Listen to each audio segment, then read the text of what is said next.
मेरे भाइयों नमस्कार, जय माता की।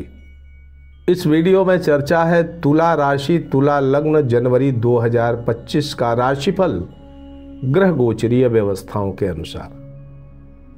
तुला राशि बहुत बैलेंस्ड राशि है, बहुत बैलेंस होता है इस राशि में। अपने आप को बहुत नियंत्रित करने वाली राशि भी यही है। लेकिन इस राशि में खासियत यह है कि ये भौतिकता की ओर ज्यादा भागती है। फिजिकल रिलेशन इनके लिए बड़े महत्वपूर्ण होते हैं, है ना। कारण ये है, और सिर्फ फिजिकल रिलेशन की बात कहें तो बहुत छोटी बात है, यानी भौतिक संसाधनों को प्राप्त करने की इच्छा इनकी बहुत बलवती रहती है। इनके पास प्लेजर की हर चीज रहनी चाहिए, यह खासियत है। और इस राशि के बाधक कौन ग्रह है, कौन है बाधक राशि जो इनकी इस लक्ष्य प्राप्ति में बाधा पैदा करती, इस लक्ष्य प्राप्ति में बाधा पैदा करती है। कौन सी राशि है, कौन सा ग्रह है, इसको समझ लीजिए। और वो कौन से राशि के व्यक्ति हैं जो आपकी प्रकृति में टांग अड़ाते हैं, या आपको उनसे कभी भी जब आप चाहेंगे कि हमको सपोर्ट मिल जाए तो सपोर्ट नहीं मिलेगा, जब आप चाहेंगे कि हमको सपोर्ट मिल जाए तब आपको सपोर्ट नहीं मिलेगा। तो आइए चलते हैं, इस सारे रहस्य पर पर्दा उठाते हैं। आपके जो बाधक राशि है वो है सिंह, और बाधक ग्रह है सूर्य। और खास एक बात आप नोट करिएगा कि तुला राशि के जो व्यक्ति होते हैं, सूर्य उनका एकादशेश है, यानी लाभ जीवन में उनको सूर्य से ही मिलते हैं। लेकिन बाधाएं भी बहुत जीवन में उठानी पड़ती हैं, है ना। अब ये सूर्य का, इनकी जो राशि है वो सूर्य की नीच राशि है, तो स्वाभाविक इस वजह से भी बाधाएं पड़ती हैं। तो सिंह राशि आपकी बाधक राशि है, और ग्रह है सूर्य, और सूर्य की उपासना आपके लिए सर्वश्रेष्ठ।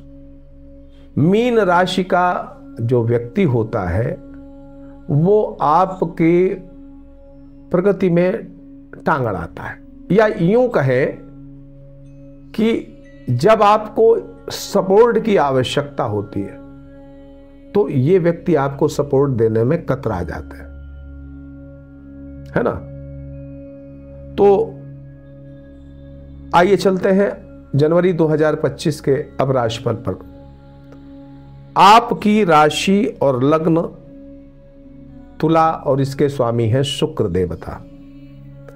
पंचम भाव में इस महीने गोचर करेंगे अपनी मित्र राशि में, पंचमें शनि के साथ। और यहां पर केंद्र के स्वामी होकर के पंचम त्रिकोण भाव में शनि देव पंच त्रिकोणेश के साथ में गोचर करेंगे। एक तरीके का एक राजयोग बनता है ये, जो आपकी महत्वाकांक्षाओं को पूरा करने की ऊर्जा प्रदान करता है, आपकी महत्वाकांक्षाएं पूरी करने की ऊर्जा प्रदान करता है ये राजयोग। और ये आपके आत्मबल की वृद्धि करेगा, आपके इम्यून सिस्टम को बहुत मजबूत रखेगा, यानी इस माह स्वास्थ्य ठीक रखने का प्रयास करेगा। और आपकी जो ऊर्जा है, जो आपकी बाय नेचर ऊर्जा है, उसको एक सकारात्मक रूप देगा। यानी अगर आप एक उदाहरण के तौर पर समझिएगा कि जैसे आप डिप्रेस्ड रहे हो किसी मामले को लेकर के, तो यहां आपके डिप्रेशन को पूरी तरह से खत्म करके आपके अंदर पॉजिटिविटी पैदा करेगा, है ना। अपनी जरूरतों और इच्छाओं को हर हाल में पूरा करने का आपका इरादा मजबूत हो जाएगा कि अब मुझे हर चीज वो चाहिए जिसकी हमें ख्वाहिश थी, अब उसको पा करके ही रहेंगे। कुछ ऐसा करना चाहेंगे कि लोग आपको नोटिस करें, लोग आपको नोटिस करें, ऐसा कुछ करना चाहेंगे।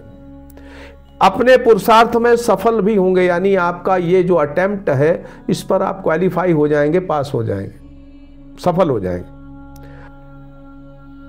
आपका आत्मबल मजबूत रहने वाला है इस महीने और स्वभाव में एग्रेसिवनेस आने वाली है।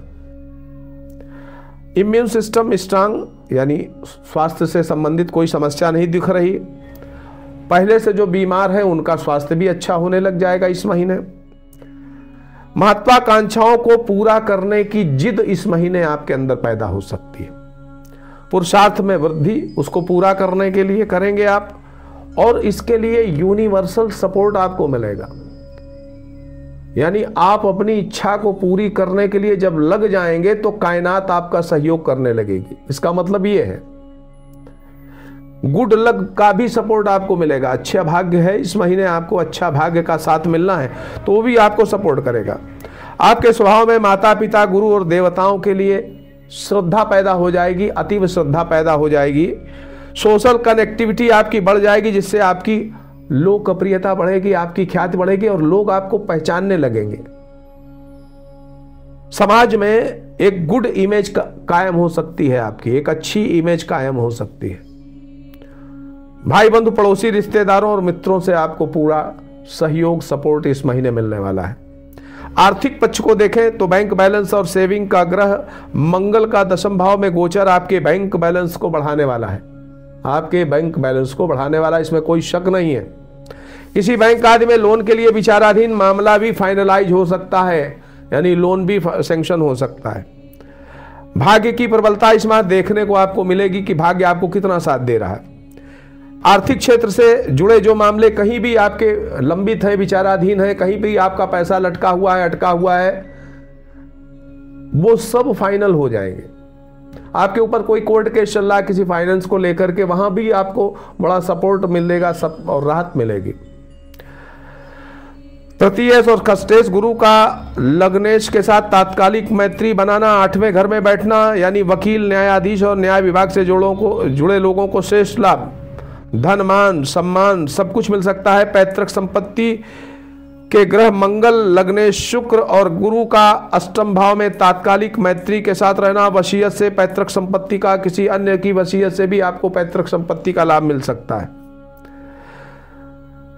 वसीयत से जुड़ा कोई मामला कोर्ट में विचाराधीन था, वो भी फाइनलाइज हो जाएगा इस महीने, बेनिफिट मिलेगा उसका। व्यापार में इस माह बेशक वृद्धि होगी, तरक्की होगी, अपने व्यापार में अच्छे सक्रिय रहेंगे आप इस माह। नौकरी की अगर व्यवस्थाओं को देखा जाए तो मेरे भाइयों, नौकरी में इस माह अगर अच्छे से कोशिश करेंगे, अच्छे से, तो आपकी सरकारी, अर्ध सरकारी या प्राइवेट जॉब लग सकती है। मेडिकल फील्ड और न्याय विभाग में कार्यरत लोगों को इस माह ठीक रिजल्ट मिलेंगे। फोर्स में कार्यरत लोग भी इस माह अच्छी स्थिति में रहेंगे।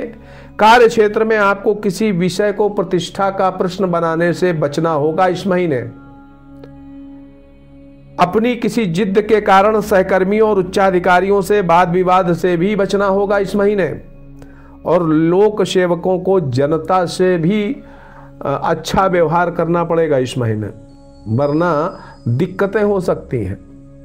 शिक्षा प्रतियोगिता की तैयारी कर रहे लोगों के लिए अगर देखें तो आपका मन तो खूब करेगा पढ़ाई लिखाई के लिए, मन तो खूब करेगा कि पढ़े लिखें, लेकिन जब पढ़ने बैठेंगे तो मन नहीं लगेगा, यानी कंसंट्रेशन आप अपनी पढ़ाई में नहीं कर पाएंगे।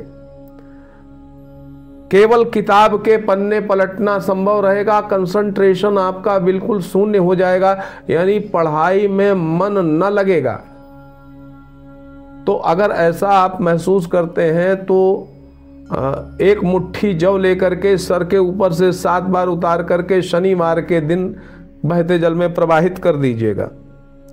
प्रेम संबंधों के लिए ये महीना, प्रेम के कारक ग्रह शुक्र हैं और आपके लग्नेश भी शुक्र हैं।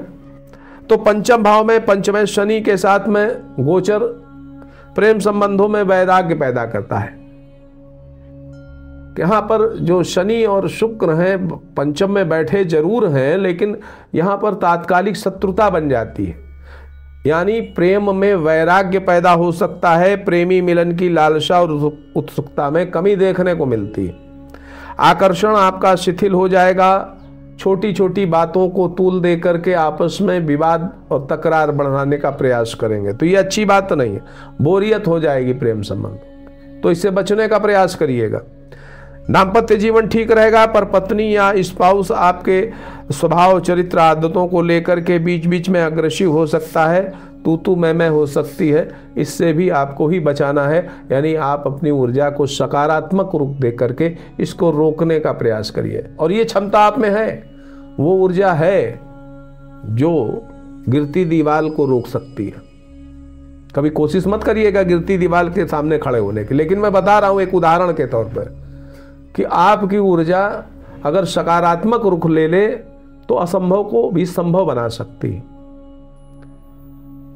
इस माह बहनों भाइयों 28 जनवरी तक, जब तक पंचम भाव में शनि शुक्र की युति, तब तक मानसिक शांति में कमी रहेगी आपके, भौतिक सुख संसाधनों में कमी महसूस करेंगे, प्रेम संबंधों में भी सुख की कमी, संतान सुख की कमी, शिक्षा से जुड़े विद्यार्थियों की पढ़ाई में कमी, यानी एक तरीके से आप कमी को देखने लग जाएंगे। कब? 28 जनवरी तक, जब शनि शुक्र की युति है। यहां पर बताया ना कि यहां तात्कालिक मैत्री बन रही लग्नेश और शनि के साथ में, थोड़ा सा वैराग्य देखने को मिलता है। तो अपनी इच्छाओं को पूरा अपनी चाहत के मुताबिक करने के लिए आपको शिव जी की शरण पकड़नी पड़ेगी, यानी मंदिर में जाइएगा शिव जी के, और शिव जी के मंदिर में जाएंगे तो काफी अच्छा फायदा मिलेगा। और सबसे एक सकारात्मक बात जो आपको लास्ट में बता रहा हूं, देखिए इस पंचम भाव से जुड़े हुए ही चैलेंज आपको मिलने वाले हैं, यानी शिक्षा, प्रेम संबंध, संतान, आपकी तरक्की, आपकी महत्वाकांक्षा, इससे जुड़े हुए ही चैलेंज आपको मिलने वाले हैं। लेकिन मुस्कुरा दीजिए कि आपको पुरस्कार भी यहीं से मिलने वाले हैं, यानी केवल आप अपनी ऊर्जा को पॉजिटिव रूप से एक्टिवेट कर दीजिए, सब कुछ मिलेगा आपको, बाधाएं, संघर्ष और उसके बाद प्राप्ति। इस महीने की अशुभ तारीख है, नोट करिएगा, 2, 3, 5, 11, 13, 20, 21, 25, 30, 31 ये तारीख है, कम अच्छी है। यहां पर सतर्कता की जरूरत है। नव वर्ष की हार्दिक शुभकामनाओं के साथ, आपकी मंगलमयी कामनाओं के साथ मैं पंडित दिनेश नारायण पांडे आपसे विदा चाहता हूं। प्रेम से बोलिए जय माता की।